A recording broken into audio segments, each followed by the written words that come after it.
বেশি নাম্বার পেয়ে আমরা যোগদান করতে পারতেছি না, তারা বলে আমাদের মেধা নাই, কিন্তু আমরা তাহলে বেশি নাম্বার কিভাবে পেলাম? এনটিআরসির চেয়ারম্যান এমন ভাব করছে যেন শূন্যপদ তার বাপ দাদার সম্পত্তি। 16,213 জনকে তারা বঞ্চিত করতেছে, দুর্নীতি করতেছে। আমরা পিলি রিটেন বাইবে পাস করার পরও আমাদেরকে নিয়োগ দেওয়া হচ্ছে না, সেই জন্য আমরা আন্দোলন করতেছি। বড় ব্যাপার হচ্ছে তাদের শূন্যপদ থাকা সত্ত্বেও কেন আমাদেরকে নিয়োগ দিচ্ছে না।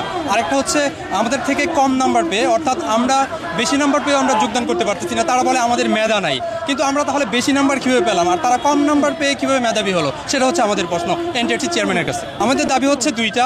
একটা হচ্ছে আমাদের ডিসেম্বরের 31 পর্যন্ত 2025 ডিসেম্বরের 31 পর্যন্ত শূন্যপদ ধরে আমাদেরকে নিয়োগ দেওয়া হোক, আর হচ্ছে প্রাতিষ্ঠানিক যে বাধাগুলো আছে সেই বাধাগুলো তুলে আমাদেরকে নিয়োগ দেওয়া হোক। তারা ইতিমধ্যে 3 বছরের শূন্যপদ সংগ্রহ করছে, কিন্তু আমাদেরকে 7 মাসের শূন্যপদ দিয়ে নিয়োগ দিতে চাচ্ছে, কিন্তু সেটা কখনো সম্ভব না। যদি 7 মাসের শূন্যপদ দিয়ে নিয়োগ দেয় তাহলে হয়তো আমরা 10,000 নিয়োগ পেয়ে যাব, কিন্তু বাকি 6,000 বঞ্চিত হবে। সেটা আমরা কখনো চাই না। আমরা চাই যেন 16,213 জনের নিয়োগ পাই।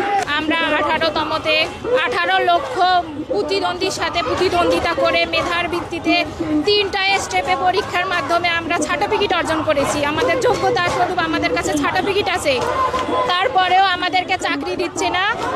16,213 জনকে তারা বঞ্চিত করতেছে, দুর্নীতি করতেছে। আমাদের রিজিক নিয়ে তারা করতেছে যে আমাদেরকে বাদ দিয়ে 19তম সার্কুলার ছাড়া সাহস পায় কিভাবে, যেখানে আমরা মেধার ভিত্তিতে এসেছি, কোনো কোটা না, কোনো কিছু না। আমরা সরকারের কাছে যাই শান্তিপূর্ণভাবে আমাদেরকে বিশেষ বিজ্ঞপ্তির মাধ্যমে নিয়োগের আওতায় আনা হোক। আমাদের হচ্ছে দাবি একটাই, হচ্ছে আমরা গত 2.5 বছর ধরে পড়াশোনা করে 18 লক্ষ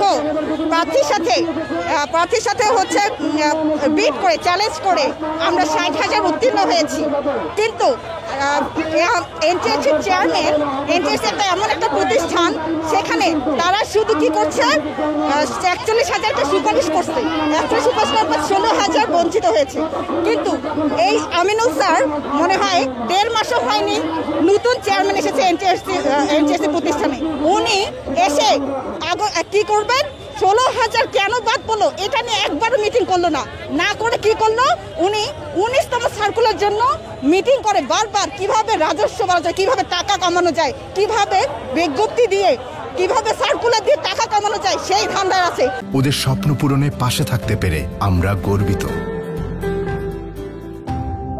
উনি শুধু আছেন কিভাবে টাকা কামানো যায় সেই চিন্তা নিয়ে, কিন্তু উনি একবারও কি করলেন না, 16,000 কেন বাদ পড়লেন এটা নিয়ে একবারও কোনো সচিবালয়, কোনো এনটিআরসির চেয়ারম্যান এটা নিয়ে একবারও মিটিং করলেন না। চ্যালেঞ্জ করে পরীক্ষা দিয়ে উত্তীর্ণ হয়েছি, আর এনটিআরসির চেয়ারম্যান এমন ভাব করছে যেন শূন্যপদ তার বাপ দাদার সম্পত্তি, আমাদেরকে দিতে সে চাচ্ছে না।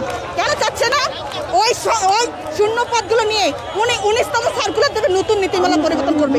যশোদার ভিতরে পড়াশোনা করে আমরা সনদ পেয়েছি, সেটা উনি একবারও চাচ্ছেন না, এটা নিয়ে ভাবছেন না। উনি ভাবছেন শুধু টাকা টাকা টাকা, উনি করছেন শুধু টাকা, বিজনেস, শুধু বিজনেস নিয়ে ব্যস্ত। উনি এত টাকার কাঙ্গাল, উনি এত খাদক যে উনি এসে শুধু সার্কুলার করতেছেন। আজকে আমাদের দাবি হলো যে আমরা প্রজ্ঞাপন নিয়ে তারপর রাজপথ ছাড়বো, কারণ এর আগে আমাদের একবার সময় দেওয়া হয়েছিল। শিক্ষা সচিব ম্যাম বলেছিলেন যে তিনি 15 তারিখের পর কি করবেন, আমাদের নিয়ে ভাববেন। তিনি বলেছিলেন যে আমাদের নিয়ে ভাববেন, 16,000